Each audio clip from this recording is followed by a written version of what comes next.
procès n'a été ni juste ni équitable. Toute l'enquête pénale française a été construite pour une condamnation annoncée. Et ça, je pense que je prendrai à témoin les déclarations de Maître Moussa Sarr à une semaine du procès déjà, quand le renvoi a été refusé, il l'avait exprimé. Alors, dans la phase d'instruction, la justice française a cherché à qualifier leurs compétences territoriales en parlant de Pape Massata Diack a acheté des montres ou des bijoux dans un magasin parisien.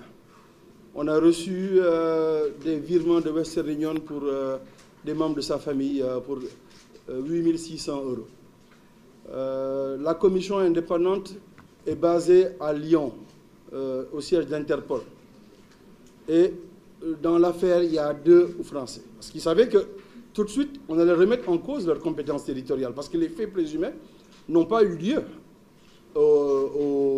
en France. L'IAF étant une association de droit privé monégasque, basée à Monaco, personne n'a compris que l'instruction judiciaire n'est pas lieu à Monaco. Alors les gens essaient de me faire valoir le fait qu'il y a une convention d'entraide judiciaire ou de bon voisinage entre la France et Monaco qui fait que cette affaire a dû être instruite et jugée en France. Alors je tiens à dire qu'au moment où il était arrêté, en novembre 2001, Lamine Diack était détenteur d'un passeport diplomatique. Mais il était aussi président d'honneur de l'I2AF. Donc il était en fonction. Il était membre honoraire du CIO. Et il était coprésident avec le prince Albert de Monaco de la Fondation internationale d'athlétisme. Alors, le juge d'instruction, Van Ruynbeck, qui a commencé son instruction le 1er octobre 2015, au moment où il recevait donc le commandement de sa supérieur hiérarchique pour instruire, il n'avait reçu aucun rapport définitif. Il n'avait reçu qu'une dénonciation que je vous ai amenée aujourd'hui pour que les gens voient cette dénonciation. Elle vient de Richard William Pound, et je pense que le tableau va le montrer, qui, le 4 août, est venu déposer en disant que la commission d'investigation a mené une enquête exhaustive sur des faits allégués et une partie des résultats vous a été présentée à Paris la semaine dernière. Ce qui veut dire qu'il était venu au mois de juillet. Alors, la CI compte publier son rapport au plus tard en août 2015. Nous proposons de publier une version caviardée de notre rapport où il serait uniquement mentionné dans le chapitre sur l'IAF que nos travaux ont mené à la création d'une opération internationale OGA, donc les écuries d'OGA, coordonnées par Interpol. Et que le président de l'IAF, Lamine Diack, a établi en 2014 une commission d'éthique indépendante, également chargée d'enquêter sur les allégations visant l'IAF. Au besoin, vous pouvez communiquer avec notre personne ressource au sein de la commission d'éthique de l'IAF, Michael Beloff. Je pense que cette lettre est assez révélatrice des manquements de cette enquête pénale française qui n'a duré, et je mesure bien mes mots, que 50 jours. Elle a commencé le 18 août 2015 et elle a terminé ses travaux, soi-disant, le 6 août, il y avait une information judiciaire. Contrairement à l'affaire Michel Platini, où ils ont enquêté pendant 3 ans avant de convoquer Michel Platini en garde à vue. Lamine Diack a été interpellé le 1er novembre à Roissy. Tout de suite, il a été mis en garde à vue pour 36 heures au commissariat de Nanterre. Donc, ça vous montre déjà l'atmosphère de cette enquête. Et en disant que la commission d'investigation a mené une enquête exhaustive sur ces faits allégués. Mais il ment. Michel William Pound n'a jamais entendu Lamine Diack, la commission d'enquête indépendante de l'AMA. Elle n'a jamais entendu Pape Massata Diack, elle n'a jamais entendu Habib Cissé, elle n'a jamais entendu le docteur Dolé. Donc en disant à la justice française que nous avons fait une enquête exhaustive, c'est mais vraiment un mensonge béat. Parce qu'ils ne sont pas allés au bout de leur logique. En disant que notre rapport terminera au mois d'août, il a encore menti parce que le rapport a été terminé le 9 novembre 2015. Donc ce qui vous montre déjà l'atmosphère. Et on était exactement à 14 jours de la présidentielle de l'IAF à Pékin. Mais je reviendrai sur le rapport de Lama. Mais la raison pour laquelle j'en parle, c'est que cette personne qui nous a amenés à la justice française, et cette commission indépendante, au moment de faire l'ordonnance de renvoi, j'ai les deux ordonnances de renvoi ici avec moi, 19 juin 2019 par Renaud Van Ruynbeck, 22 mai 2020 par Bénédicte Giraud de Pertuis, le nom de cette personne disparaît. On change subtilement son nom par Anthony Hooper. Et je vous dis qui est Anthony Hooper. C'est un avocat anglais qui est l'avocat qui a été chargé d'enquêter par la commission d'éthique de Michael Beloff, dont M. Pound fait référence dans sa lettre. Alors, pour une institution aussi prestigieuse que la justice française et le parquet financier, ils se permettent de créer des amalgames exprès, de mentir sur ce qui a fait cette enquête. Eux, ils ne l'ont pas fait. La justice française, je vous dis, elle n'a eu que 50 jours. M. Pound dit qu'il a fait une enquête exhaustive, alors qu'il ne l'en a jamais entendu. Donc, c'est une enquête non contradictoire. Et ils disent carrément que le président de l'Agence mondiale antidopage s'appelle Anthony Hooper. Le nom disparaît. Ni Craig Reddy, qui est le président de l'Agence mondiale antidopage, vice-président du CIO, ni Richard William Pound, qui a mené l'enquête avec 9 personnes, dont Günther Junger, un policier allemand qui était à Interpol, dont Richard McLaren, le professeur McLaren canadien, qui a fait le deuxième rapport qui demande l'expulsion de la Russie aujourd'hui. Alors ces personnes disparaissent subtilement en disant c'est un Anglais qui s'appelle Anthony Hooper qui a fait l'enquête. Donc ça vous montre déjà, ça cadre l'état de cette instruction. Le parquet financier, notamment les juges Van Ruynbeck, Stéphanie Tachot, Charlotte Bilger, ne se sont jamais posé ces 4 questions fondamentales. 1. Quels sont les termes de référence de la commission indépendante? 2. Lama a-t-elle compétence d'enquêter sur des faits de corruption relatifs à des contrats de sponsoring, des droits de télévision, d'attribution de compétitions internationales? 3. Le Code mondial antidopage ou la Charte olympique permettent-elles à Lama ou au CIO d'enquêter sur une fédération sportive internationale? Et 4. L'audit de l'IAF, que Sébastien Coe dit qu'il a commandé, sur les contrats de sponsoring et de droits de télévision, peut-il faire partie d'une information judiciaire ouverte sur des cas de dopage en Russie? Donc, c'est là où l'amalgame a été créé et les conditions pour simplement auditer la gestion de la Mindiac sur 16 ans. Cette enquête et ce procès que vous avez vu n'est rien d'autre. Un procès où on veut nous parler de morale. Ce n'est pas du droit pénal ici. Parce que le droit pénal, c'est les soupçons, c'est les charges et c'est des preuves. Parce que faire des hypothèses, j'ai vu un email, j'ai vu un SMS, il y a une lettre dans laquelle M. Diack dit ceci, ça semble indiquer. Voici les faits que 5 ans d'enquête nous ont menés. Tout ce que vous entendez ici, ce sont 2 emails, un SMS de Massata Diack à Justice, un virement bancaire, une note supposée envoyée par des Russes, et basta. Rien du tout. Aucune preuve. Alors, je ne m'attarderai pas sur les contre-vérités du rapport de Lama, parce qu'elle a fait un deuxième rapport le 14 janvier.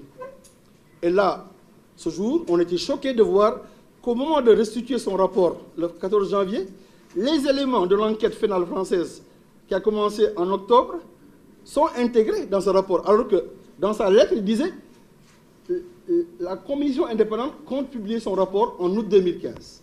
Ce qui est faux. Mais elle a pris les déclarations de Lamine Diack devant le juge le 3 novembre pour intégrer ça dans son rapport. En disant que nous avons enquêté.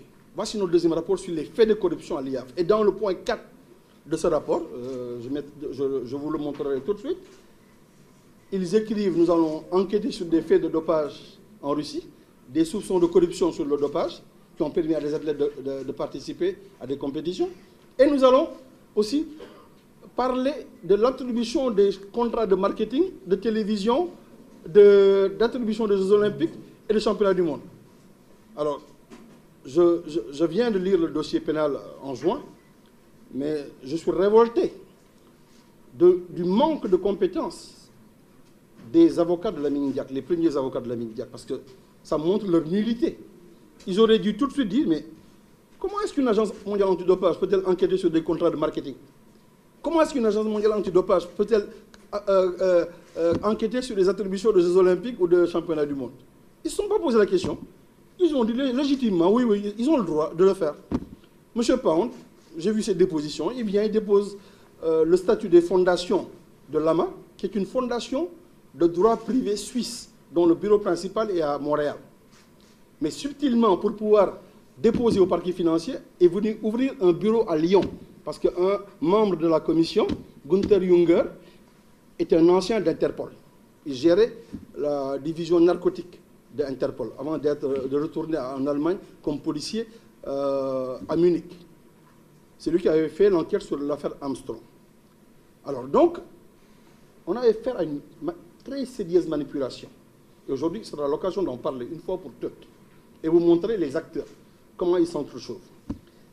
Alors, aujourd'hui, je suis là pour d'abord vous parler du délibéré. Et sur ça, nous allons me résumer sur une appréciation qui est personnelle. Ce n'est pas l'appréciation de mes avocats, parce que mes avocats feront leur travail à la cour d'appel. Ils devront me défendre au niveau de la cour d'appel. Et enfin, je serai défendu parce que le jour où Moussa Sarr et Ali Fall se joindront à Antoine Boquier, Marie-Sophie Goldschmidt et Antoine Joannin, là, je peux considérer que mes droits de défense ont été bel et bien respectés par la justice française. Mais jusqu'ici, le 13 janvier, on est venu pour me dire « Ah, on ne peut pas faire le procès parce que les documents de Massata sont là. Ils viennent d'arriver. Désolé, il nous faut 6 mois pour analyser ces documents. » Je suis l'excuse principale. On arrive au mois d'avril. Il y avait une audience de mise à niveau qui devait avoir lieu à Paris. Bon, vous savez qu'à cette période, c'était la période de la Covid. Personne ne pouvait voyager. Mais mes avocats qui sont en France n'ont même pas été invités. Ils ont fait une audience de mise à niveau entre le parquet, le juge d'instruction et le tribunal correctionnel, invitant les avocats de Lamine Diack, d'Habib Cissé, de Gabriel Dolé, sans mes avocats. Et on dit, on va programmer ça entre le 8 et le 18 juin. Quand on a eu écho de ça, on a écrit, on dit, mais écoute, on n'était pas à l'audience de mise à niveau, il ne sera pas possible parce que les avocats de Massata sont au Sénégal. Ils ont dit non, on refuse. Donc j'étais l'excuse au mois de janvier, on ne veut pas me donner la possibilité de me défendre au mois de juin ou décaler ça au mois de septembre. Donc, pour moi, depuis ce jour, je me suis dit que ce procès est programmé pour une condamnation annoncée. Donc, ce qu'ils ont écrit, les procureurs, leur réquisitoire, c'est ce que le tribunal correctionnel a suivi. Donc, ils sont dans leur logique depuis 5 ans. On n'a qu'à faire semblant d'enquêter, parce qu'on attend l'enquête de la commission d'éthique de l'IAF ou de la commission indépendante de l'AMA. On fait un semblant d'information judiciaire, parce que entre juillet 2015, où les premiers contacts ont eu lieu, et octobre, je ne pense pas qu'on puisse enquêter à Singapour, au Qatar, à Monaco, au Sénégal, en Russie, dans tous ces pays où ils disent qu'ils ont été. Ils n'y ont pas été. Je vous dis solennellement, la justice française a échoué à pénétrer le territoire japonais. Le Japon a refusé la commission rogatoire. Le Qatar l'a refusé. La Suisse a refusé. La Russie n'a accepté qu'à une seule condition, qu'ils viennent pour avoir les dépositions de M. Baranichev et de Melnikov et le rapport de la commission russe d'investigation qui a été créée et dirigée par un ancien membre du CIO, M. Smirnov. C'était la seule condition. Ils ont eu la collaboration de Singapour. Singapour a accepté la commission rogatoire. Le Sénégal, contrairement à ce qui se dit, en disant que Lamine Diack ou Massata Diack est protégé par l'État du Sénégal. Je vais aujourd'hui vous livrer la lettre qui a été montré par le ministre Sidiki Kaba, quand son collègue Jean-Jacques Urvoa lui a écrit. Jean-Jacques Urvoa a écrit au ministre Sidiki Kaba une lettre le 31 mai 2016.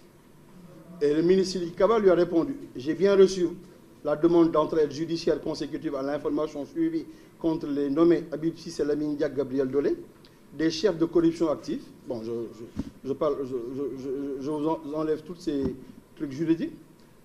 La commission rogatoire en question demande qu'il soit diligenté un certain nombre d'actes d'instruction, dont les instructions à banque, les réquisitions à des banques, les inventaires des biens immobiliers et immobiliers et l'inculpation de nommé Massata Diack, citoyen sénégalais demeurant à Dakar.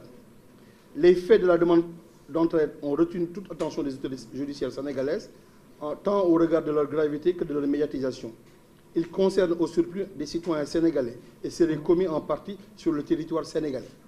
Au regard de ce double rattachement subjectif et objectif, les autorités sénégalaises entendent bien exercer leurs compétences dans le traitement judiciaire de cette affaire. Cette affirmation de pleine compétence et de par la nature des actes qu'elle implique absorbe et rend sans objet, du point de vue des autorités sénégalaises, la commission rogatoire visant les mêmes faits. Il appartiendra en conséquence aux autorités judiciaires françaises, d'une part, de nous dénoncer les faits aux fins de poursuite, conformément à l'article 30 de la Convention en matière judiciaire du 29 mars 1974, d'autre part, de mettre à notre disposition toutes les informations pertinentes recueillies au cours de l'instruction de cette affaire, en réitérant les formules de réponse de qui. Voici la lettre du ministre de la Justice. Le procureur l'a reçue du parquet financier. Il l'a transmis le 10 septembre 2016 à Van Ruyenbeck. J'ai l'honneur de vous transmettre pour annexion à la procédure un courrier du ministre sénégalais de la Justice du 25 juillet 2016, au terme duquel celui-ci informe le ministre de la Justice, garde des Sceaux, que les autorités judiciaires sénégalaises n'exécuteront pas les actes sollicités dans le cadre de votre commission rogatoire internationale. Les autorités judiciaires sénégalaises entendent retenir leurs compétences dans le traitement judiciaire de l'affaire et considèrent que cela rend votre commission rogatoire internationale sans objet. Voici la position du Sénégal. Quand les gens disent qu'on me protège, on ne me protège pas. Le Sénégal a simplement dit: vous n'êtes pas venu enquêter entre octobre et 2016, parce qu'il y a eu une effervescence en 2015, au mois de décembre, avec l'article du Monde de Yann Boucher et Stéphane Manda. Il y a eu la pression des firmes du justiciable, les organisations, les partis politiques d'opposition. Tout le monde a dit: il faut que le Sénégal ouvre une enquête. J'ai été entendu à la DIC le 17 février 2016, pendant 8 heures de temps. Le doyen des juges a été saisi par le procureur. On m'a inculpé, on m'a mis sous contrôle judiciaire, on m'a demandé de donner la liste de tous mes comptes bancaires et de mon patrimoine mobilier et immobilier, et on m'a dit de me tenir à la disposition de la justice. Le Sénégal, donc, a ouvert une instruction judiciaire. Donc, on ne peut pas ouvrir 2 instructions judiciaires sur le même fait, sur le même dossier. Et moi, je suis un citoyen sénégalais, comme je le dis. Je ne suis pas un citoyen français, je ne suis pas un résident monégasque, je ne suis pas un employé de l'IDESEF, je n'ai pas une carte de résident à Monaco, donc je n'ai aucune déférence à avoir vis-à-vis de la justice française. Donc, ce qui explique ma position depuis le départ. Mais pour ce qui est de ce procès, les infractions et les peines qui sont citées par le tribunal correctionnel, dans ce procès, on a voulu créer un poste pour Pape Massata Diack, en disant Pape Massata Diack était conseiller marketing du président de l'IAF, alors que ma société PMD Consulting, suite à la commission marketing qui a eu lieu à Pékin au mois de juillet 2006, où j'avais recommandé à l'IAF de chercher à pénétrer sur les marchés émergents. Sébastien Coe étant présent, étant membre de la commission de plein droit, Lamine Diack, Pierre Weiss et le président de cette commission, Helmut Diegel, a signé un contrat avec l'IAF pour être consultant. Et là, je vais être très clair, parce que c'est l'amalgame qu'il veut créer. Un consultant, c'est celui qui conseille, qui assiste à des réunions, qui prend des notes, qui fait des recommandations. Je n'ai reçu aucun droit pour vendre des propriétés à ce moment-là. Ils m'ont dit, comme tu es assez versé dans le marketing, tu connais bien l'athlétisme. Et je rappelle à beaucoup de gens, peut-être qu'il y en a qui sont présents ici, comme Iba Cissé. Moi, je travaille avec le président Lamine Diack depuis 1990. j'ai été consultant ou agent marketing de la Confédération africaine d'athlétisme. J'ai fait le programme mobile à l'époque, beaucoup de pays, dans 8 pays. J'ai lancé le meeting de Johannesburg, le meeting de Nairobi.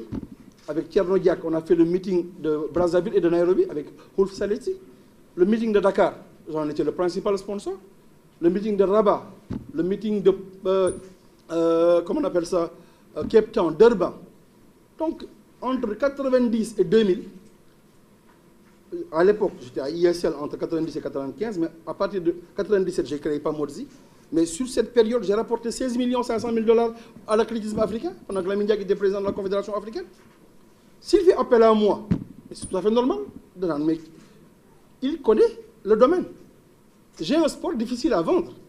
Il est dans le football, certes. C'est mon fils, peut-être, mais il a un vécu. Je rappelle à beaucoup de gens qui ne le savent pas, quand j'ai terminé mes études aux États-Unis, en 89 à l'Université de San Diego, mon premier stage, c'était à Londres, dans une banque, Equator Bank. J'ai rencontré John Holt, le secrétaire général de l'IAF, qui m'a vu, qui m'a dit « Qu'est-ce que tu fous à Londres ?» Je lui ai dit « Mais je suis là pour un stage dans une banque. » Il me dit « Qu'est-ce que tu fous là dans une banque ?»« Viens travailler chez nous à l'I2F. » Je lui ai dit « Ah non, non, on paye bien dans la banque. Je suis étudiant, je viens de sortir de diplôme, on paye 800 pounds. » Il dit « C'est rien ça.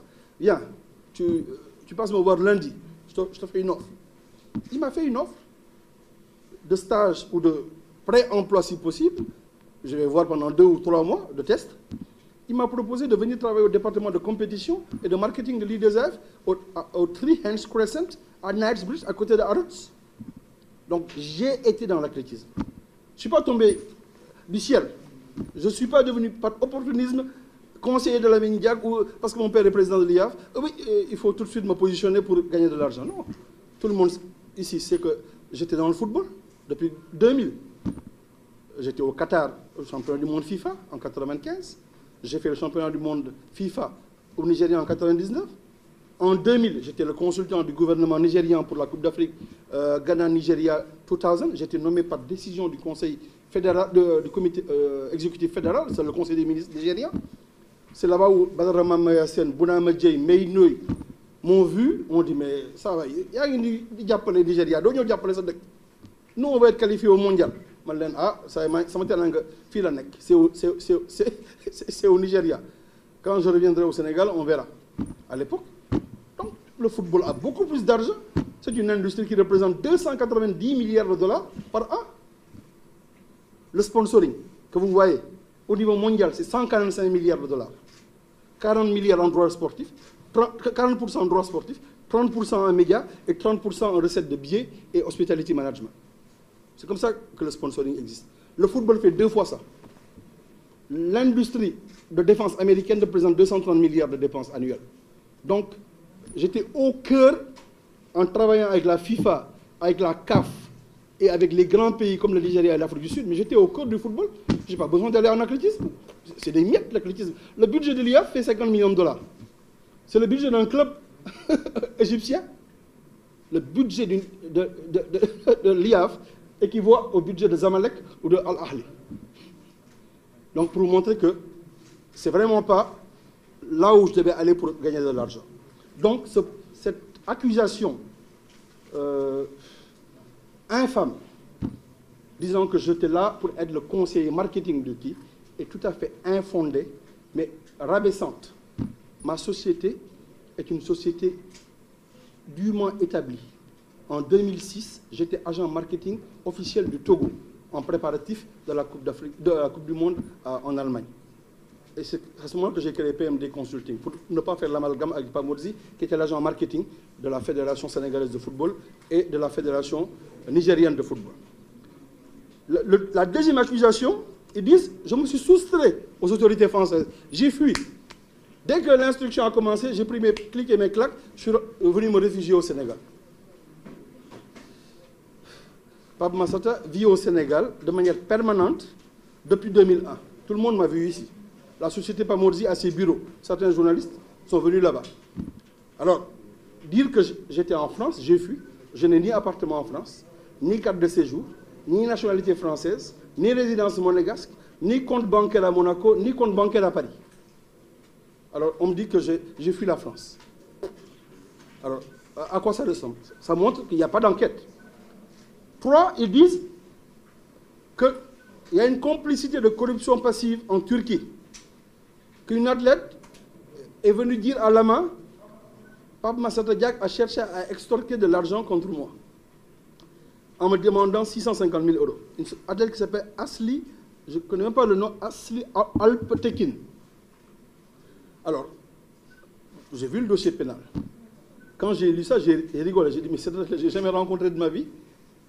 La justice française, dans ses PV d'audition, on a demandé, mais est-ce que vous avez des preuves, soit audio ou Massata Diack vous sollicite? Non, mais j'avais enregistré ça sur mon iPhone, mais ça s'est brouillé, le téléphone était détruit. Ils disent que j'ai extorqué une athlète turque et que j'étais en escale à Istanbul, j'ai rencontré des gens, j'ai même dîné avec eux. Je n'ai jamais rencontré cette athlète, ni sollicité quelque chose de ce type. La raison pour laquelle je ne me suis pas permis d'attaquer, c'est que j'ai découvert que cette histoire remontait d'un homme d'affaires qui avait rencontré un de mes frères, Khalil Diack. Je me suis dit, fais attention, si tu attaques cette histoire, tu risques de convoquer ton petit frère. Parce que celui qui est en Turquie, qui connaissait cet homme d'affaires turc, s'appelle Ahmet Karadat. Alors, cette athlète, ironie du sort, je me suis dit qu'il y a le athée. Elle a été chopée pour une 4e fois. Elle a été chopée pour une 4e fois. On a échappé 4 fois au dopage. Elle a été sanctionnée à vie. Il paraît que c'était la seule médaille olympique de la Turquie. Et que pourquoi, je vais le dire aujourd'hui, parce que je me suis tué. Ils sont venus me voir à Istanbul, parce qu'ils savaient que j'étais en escale au Parc Hayat à Istanbul. Le directeur du protocole présidentiel est venu me dire, il faut que je te voie parce que je t'avais rencontré au championnat du monde indoor à Istanbul en février-mars 2012. On a un problème. Une de nos athlètes, c'est la seule médaille olympique, est actuellement sous la sanction de dopage par l'IAF. Et on risque d'avoir un problème parce qu'on est candidat aux Jeux olympiques de 2020 avec Tokyo et Madrid. Ça risque d'être entaché. Est-ce que vous ne pouvez pas voir le président Diack pour demander si on peut être clément avec ça ou la décision la sortir après le vote à Istanbul? J'ai même reçu le coup de fil d'une autorité sénégalaise. Je tairai le nom pour des raisons de confidentialité, qui m'a demandé qu'est-ce que je pouvais faire pour ça. Je lui ai dit, mais allez voir le président Lamine Diack. Cette histoire-là, ça ne me concerne pas, ça ne me regarde pas. Moi, je ne m'occupe pas des problèmes de pipi et de dopage. Ce n'est pas mon problème, comme disait Nebbiolo. Moi, je suis là pour vendre des contrats de marketing et de sponsoring. Je suis peut-être très proche de mon père, parce qu'on travaille depuis 90, mais ça ne veut pas dire que je m'occupe de tous les domaines à l'IA. Moi, ce qui me concerne, j'habite à Dakar, ils ont besoin de moi. Il y a une réunion, Helmut Diegel ou Luis Carouilla, le directeur du marketing, ils me disent, Massata, tu peux te joindre à nous pour nous aider à argumenter, à défendre nos dossiers vis-à-vis d'un client ou d'une télévision qui va acheter les droits. Donc, j'ai préféré taire, parce qu'il y avait un problème familial, mais deuxième chose, il y avait aussi le fait que la Turquie entretenait, à cette époque, une très bonne relation politique et économique avec le Sénégal. La réalisation de l'aéroport de Diass était confiée à la Turquie. Le Dakar Arena, d'autres chantiers, je me suis dit, mieux vaut ne pas envenimer avec cette affaire. Et j'ai, comme on dit, j'ai avalé la couleuvre et j'ai laissé passer. Mais quand c'est ressorti, malgré qu'ils n'ont aucune preuve, aucune évidence m'impliquant à quoi que ce soit, ils ont préféré faire rentrer ça dans le procès. Ils parlent de complicité, de corruption passive et sur la négociation du contrat VTB et RTR. Je vous dis tout de suite, VTB est client de l'I2AF ou client de Densu, je dirais, depuis 2007. Voici la lettre de VTB, signée le 20-12-2016 par Andrei Kostin, adressée à Lamine Diack, lui disant VTB management has considered your proposal for the bank to be sponsor of the IWF for the period 2007-2011. Under our estimate, the total sponsorship could amount to 25 million, with the first tranche to be disbursed in 2007 reaching 8 million. Donc, VTB est d'accord pour sponsoriser l'IAF. Le contrat est de 25 millions de dollars selon nos estimations et on serait prêt à payer immédiatement, dès la signature de la première année, 8 millions de dollars. Voici le contrat. Ça date de 2007. C'est moi qui ai démarché ça. J'ai démarché ça avec un mandat signé par Densu, qui me donne prérogative. Moi, Pape Mastadiak, directeur général de Pamodzi Sports Consulting. Je n'étais ni l'agent de l'IAF, ni le consultant de l'IAF. J'étais agent de la Fédération sénégalaise de football entre septembre 2001 et décembre 2006. Voici le mandat de Densu. Donc je conteste cette qualification de la justice française disant que on a cherché à gagner de l'argent de VTB suite à ce problème de dopage. Lamine Diack, en 2010, 8 août 2010, à Kiev, a signé un mandat à Valentin Balahadjev en tant que membre du Conseil, suite à la recommandation de la commission marketing, que nous vous demandons d'assister Densu pour la possibilité d'explorer le marché russe pour nos championnats du monde en 2013, le programme continental et le AEF Samsung Diamond League. Voici la lettre. Tous ces documents que je vous montre sont dans la commission rogatoire qui a été envoyée par le ministère de la Justice sénégalaise au mois de novembre 2019. La justice française les a. Mais c'est à côté. L'argent qui est rentré dans les caisses de l'IAF et de Densu, j'ai entendu dire que Massata a gagné des dizaines de millions de dollars sur ce contrat. Le montant comptabilisé dans le rapport de l'IAF que j'ai déposé le 3 mai 2015 à Nassau est de 30 367 000 dollars, comptabilisé par Densu. L'IAF a encaissé 3 850 000 dollars, soit 34 217 000 dollars. C'est comptabilisé dans les comptes de l'IAF. Aujourd'hui, on dit que Massata a détourné des sommes.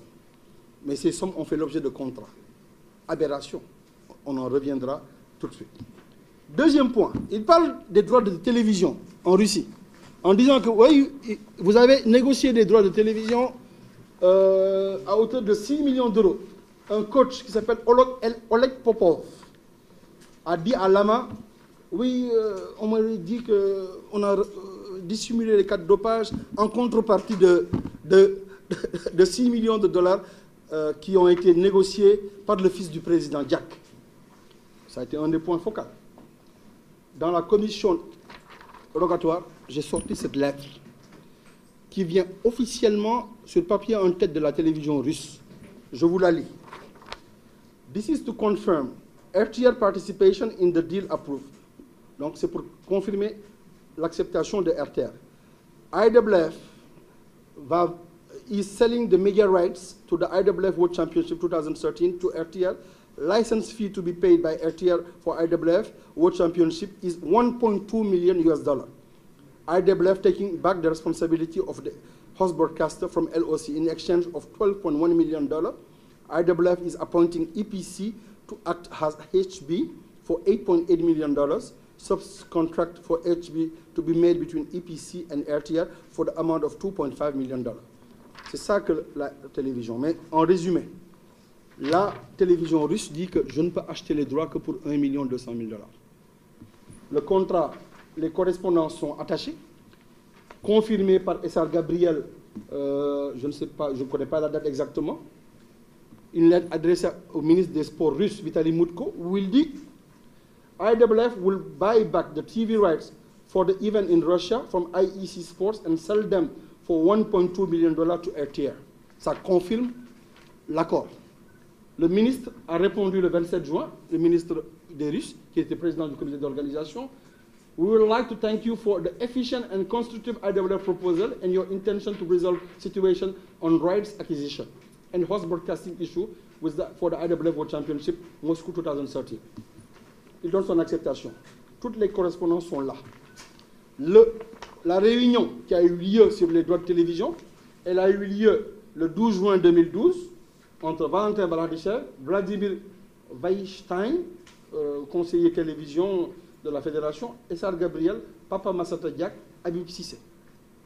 Alors, voici la réunion. Les PV de réunion sont là, ont été signés par Essar Gabriel et Valentin Balahadjev. La correspondance officielle de l'IAF acceptant toutes les conditions sont là. Tous ces papiers ont été déposés à la justice française en bonne et due forme depuis le mois de novembre 2019. Dans l'ordonnance de renvoi, Mme Bénédicte Giraud de Pertuis continue à insister que c'est bien 6 millions d'euros. Parce qu'on nous l'a dit dans le rapport de Lama. Écoutez, ce n'est pas du droit pénal. On va qualifier ça plus tard. Alors, donc, la justice française et Lama ont menti en ce qui concerne les droits de télévision. Massata en a apporté les preuves. Dernier point, on nous parle d'abus de confiance. On nous parle que Lamine Diack et son fils auraient détourné des sommes importantes appartenant à l'I2F. Alors que Sébastien Coe était vice-président de l'I2F. Lamine Diack, en tant que président entre 2001 et 2015, a fait 4 congrès. Les comptes ont été budgétisés, exécutés, audités, certifiés par KPMG, le cabinet Alain Leclerc à Monaco, en congrès. Approuvé, signé, quitus a été donné à Lamine Diack. On lui a renouvelé son mandat. À aucun moment, l'intégrité ou les finances de l'I2AF n'ont été mises en mal. Pape Massata Diack n'a jamais facturé au nom de l'I2AF. Pape Massata Diack n'a jamais... Et mes sociétés d'abord, disons pas Pape Massata Diack, mais mes sociétés, ni PMD, ni PAMODIS, n'ont jamais encaissé quoi que ce soit au nom de l'IAF. Ah, une directrice financière, quand il y a un contrat de sponsoring, elle le fait. Elle encaisse dans le compte de la CMB ou de la Barclays. Donc, il n'y a aucune possibilité de détournement. Parce que KPMG l'aurait tout de suite vu et aurait arrêté quelques saignées financières. Parce que c'est impossible. Alors, je m'en vais maintenant vous livrer mon point de vue personnel. Parce que je pense que tous ces documents que je vous montre ont été versés dans la commission rogatoire et n'ont pas été exploités. Par contre, quand on voit le délibéré qui a eu lieu le 16 septembre, je vois que ce jugement est dépourvu de toute logique. Le juge explique que je ne suis qu'un émissaire de Lamine Diack. Je suis son complice, en fait. Mais pourtant, il me condamne à 2 fois plus et plus sévèrement que Lamine Diack. Il demande 5 ans. Lamine Diack, c'est 2 ans de prison ferme, 2 ans avec sursis. Moi, elle demande 5 ans. Bon, je peux considérer. Je n'ai pas déféré à la justice française. In absentia, peut-être, ils me disent, bon, quand il n'est pas venu, il n'a pas voulu participer au procès intuitif personnel. Mais on me condamne. Mais ils savent bien que je ne peux pas venir en France. Juridiquement, la réponse de Sidiki Kaba suffit. Non seulement la réponse suffit, ils ont fait une commission rogatoire que le Sénégal a enfin acceptée au novembre 2019. J'ai été représenté personnellement par mes avocats le 13 janvier. J'ai été représenté le 8 janvier par les avocats français, Anton Jovier. Alors que les Russes, Melnikov, Valentin Balhanichev, ils ne sont pas venus en France. Ils ne se sont pas fait représenter. Ils ont ignoré la justice française. On les condamne à 3 ans de prison ferme, pas d'amende financière pour Valentin. Alors qu'on dit qu'ils ont extorqué de l'argent à leurs athlètes. Pas d'amende financière pour Melnikov. Le coach, celui qui a quitté les athlètes, on le connaît. Il est identifié. Les athlètes disent, Choboukova dit que j'ai remis à Alexei Melnikov.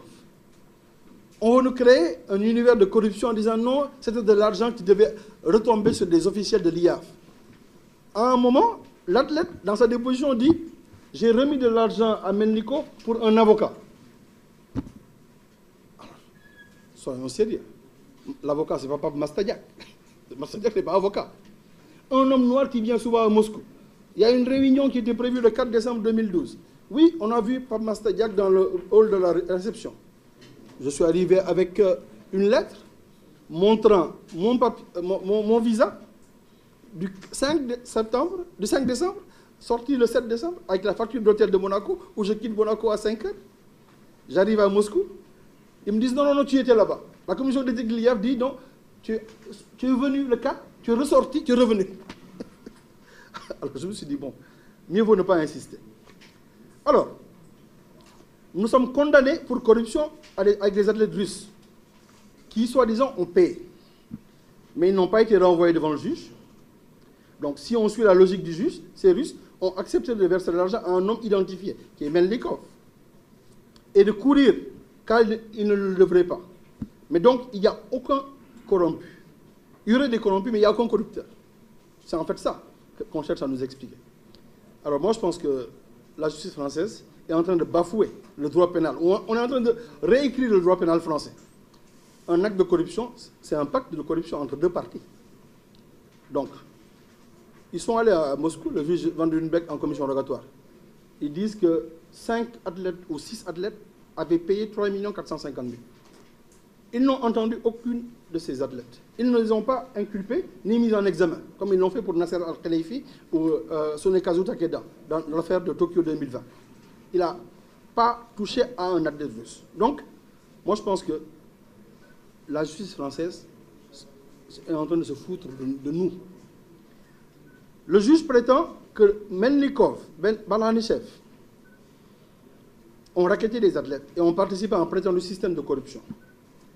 Alors, ce qui induit logiquement qu'ils aient bénéficié financièrement. On voit qu'il n'y a aucune amende à l'encontre de ces deux personnes. Et l'infraction, comme pour Pape Mastadiak, est moindre que celle de Pape Mastadiak, alors que le fait de racket leur est imputé. Les contrats conclus entre les mêmes sociétés, DENSO, AMS et IAF, étaient clairs. Et qui plus est, prévoyaient des commissions à des taux plus de 2 fois inférieurs à ceux du marché. Je facturais 5%. Et je demanderai à Awa de mettre quelque chose sur la table, sur les financements de l'IDESF, parce que c'est là où l'amalgame est créé. L'IAF ne contrôle que 4 droits. Elle contrôle la Diamond League, elle contrôle le Continental Programme, c'est les meetings, la Diamond League, vous la connaissez, c'est 14 meetings à travers 6 continents, et elle contrôle les droits de télévision européens et le gala annuel. Tout le reste, elle l'a vendu depuis septembre 2001 à Denso. Massata Diak était à l'époque agent marketing de la fédération. Donc, quand la justice française dit qu'un système de corruption était mis en place pour enrichir son fils, ça c'est une accusation mais sérieuse, fallacieuse et mensongère. L'IAF a vendu ses droits en 2001. Massata était dans le football. J'ai signé un contrat de consultance en 2007. Donc, en quoi Lamine Diack a mis un système en place pour enrichir son fils? Il faut qu'on arrête. Alors, on est tous sauf bêtes, les Sénégalais. Je pense que nous sommes tous les Alors, donc, les contrats sont clairs sur les droits que je vous montre. J'ai trouvé 27 100 000 $. Pour les activités de consultant, j'étais payé entre 800 et 1200 $ par jour. C'est que quand je me déplace de Dakar, ils m'envoient un billet d'avion.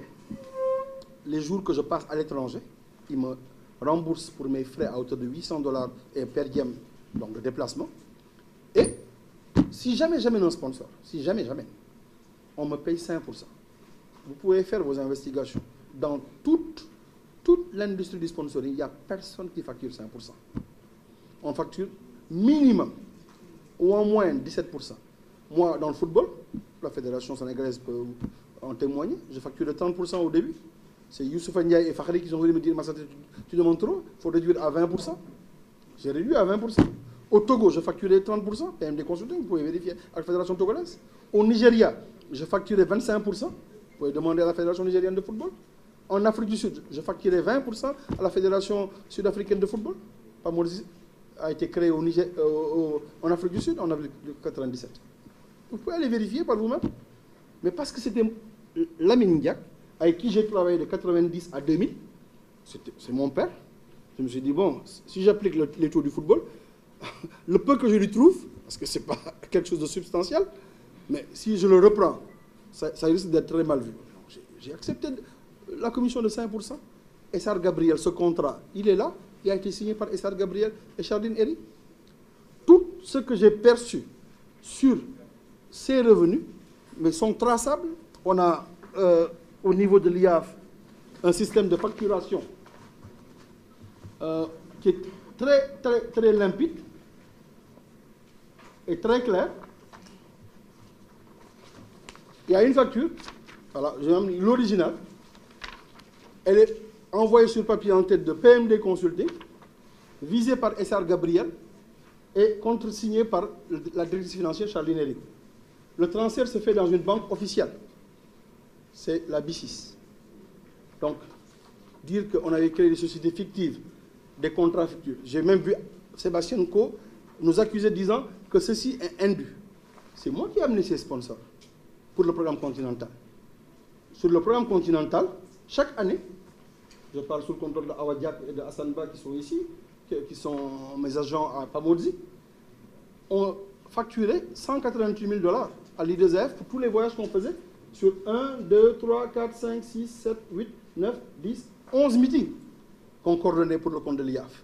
On voyageait, on mettait en place les panneaux, on faisait le programme de marketing, on faisait la promotion de cet événement, on venait, on rendait compte. Il y avait VTB comme sponsor pour 3 850 000, il y avait Samsung pour 2 500 000, il y avait Sinopec pour 1 500 000 et il y avait Adidas pour 9 500 000. On a rapporté à l'I2AF sur ce contrat du Continental Programme 16 850 000 $. Donc, je suis désolé. Dire que Massata a gagné de l'argent indu, ça, c'est quelque chose d'inacceptable. Et tout est traçable. Donc, je refute cette accusation. Le deuxième, c'est Dentsu, les droits que Dentsu contrôle. Dentsu contrôle tous les championnats du monde.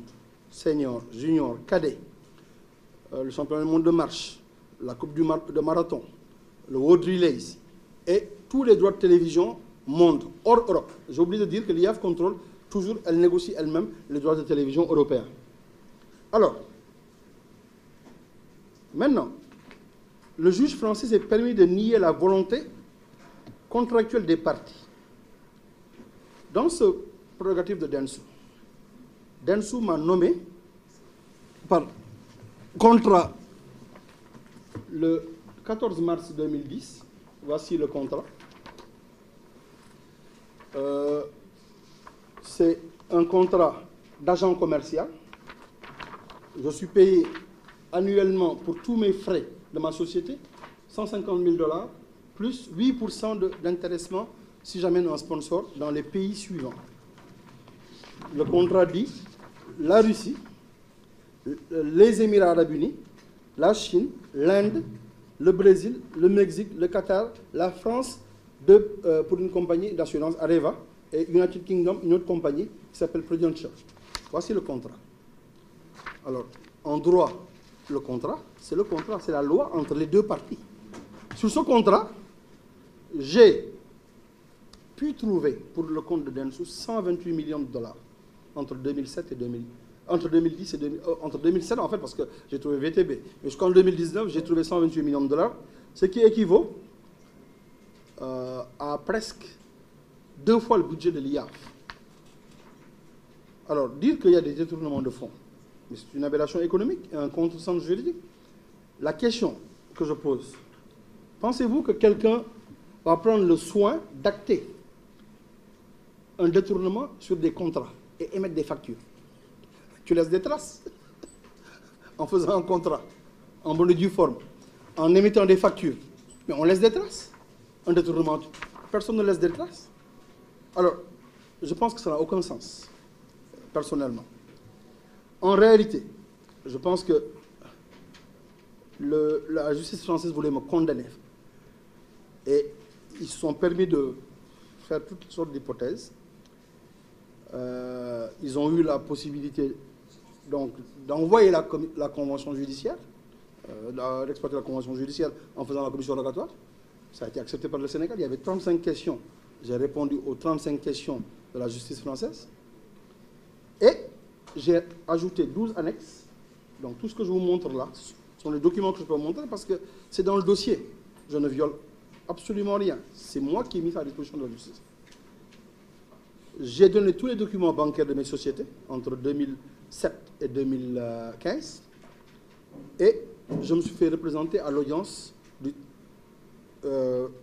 8 janvier. Donc, je n'ai pas fui la justice française. Tout ce que nous avons fait est acté par des contrats en bonne et due forme.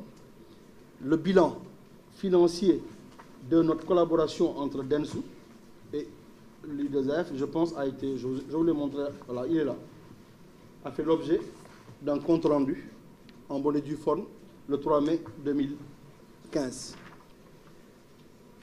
Dernier point, c'est le point concernant la décision de me condamner à ne plus exercer d'activité dans le domaine du sport pendant 10 ans.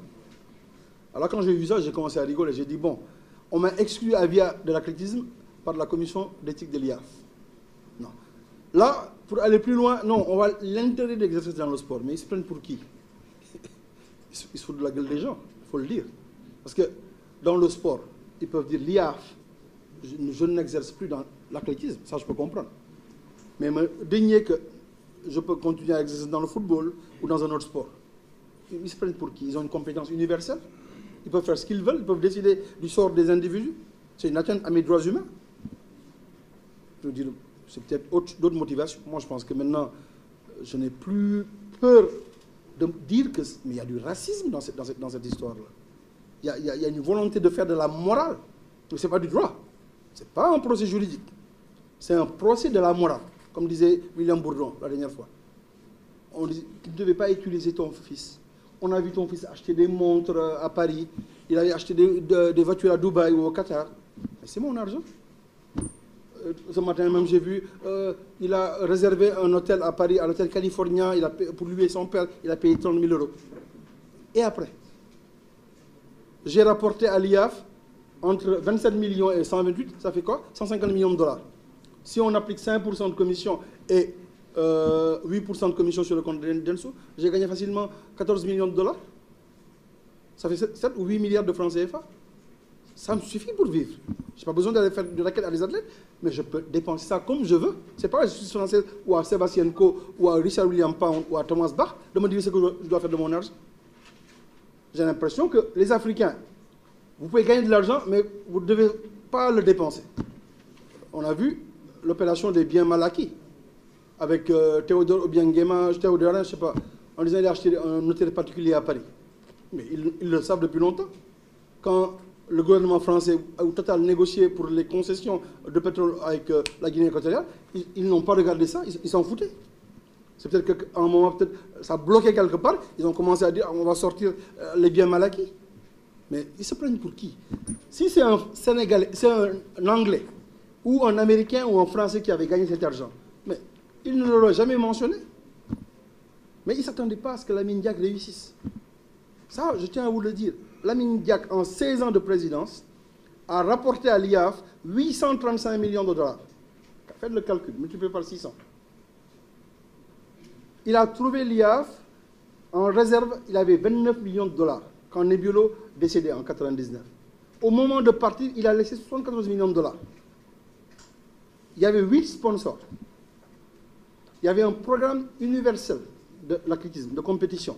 Vous avez vu les meetings de Rabat partout, Diamond League partout, les championnats du monde, en Inde, au Brésil, au Mexique, en Chine, en Russie, en Jamaïque, le championnat du monde de relais. Le premier événement qui a eu lieu d'une dimension internationale sportive, c'est moi qui l'ai vendu au gouvernement des Bahamas. Votre humble consultant que vous voyez ici. Je l'ai vendu en plein conseil des ministres au premier ministre des Bahamas. Sébastien Coe était présent, Lamine Diack était présent quand je faisais cette présentation au gouvernement des Bahamas. Voici en quoi j'étais utile à l'athlétisme. Mais je n'étais pas là pour prendre des petites enveloppes ou me faire des petits trucs de trafic d'influence. C'est mon métier. Vendre du rêve, vendre un événement, vendre une fédération, vendre un sportif. J'en ai fait une passion pendant 25 ans avant de faire un petit blocage. Je considère que ceci, c'est une petite pause. Mais on ne peut pas me dénier d'exercer ma profession et ni de vivre ma passion pour le sport mondial ou africain ou arabe ou des pays émergents. Je suis un militant du sport. Je ne suis pas dans des combines politiques. Je ne finance pas des activités politiques. C'est absolument aberrant ce que la justice française vient de faire. La France qui est supposée représenter la patrie des droits de l'homme. On dit, oui, c'est un pays où la justice est indépendante. Ça prouve qu'elle n'est pas indépendante. Ça prouve qu'elle n'est pas professionnelle. Parce qu'aujourd'hui, ce qu'on a vu à Paris était un délit de justice.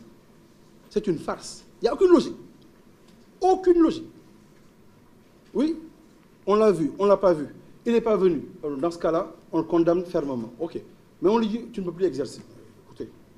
Donc, en conclusion, j'ai décidé, avec mes avocats en France, Maître Antoine Boquier, Marie-Sophie Goldschmidt, Moussa Sarr Alifar, de porter plainte ou de porter appel, comment on dit ça, interjeter appel. Je cherchais le mot, d'interjeter appel de la décision du tribunal correctionnel du 16 décembre. Et c'est mon droit. Et Inch'Allah, par la grâce de Dieu, je me ferai représenter par mes avocats. Et j'espère que cette fois-ci, ils ne vont pas trouver un subterfuge pour que Moussa Sarr et Alifan ne rentrent pas, parce que moi, c'est à ce moment-là que je l'ai défendu. Ce que vous avez vu en juin, Massata Diak n'était pas défendu. Massata Diak a assisté, ses avocats étaient là-bas, ils ont fait un plaidoyer, mais il n'y avait aucun élément de défense.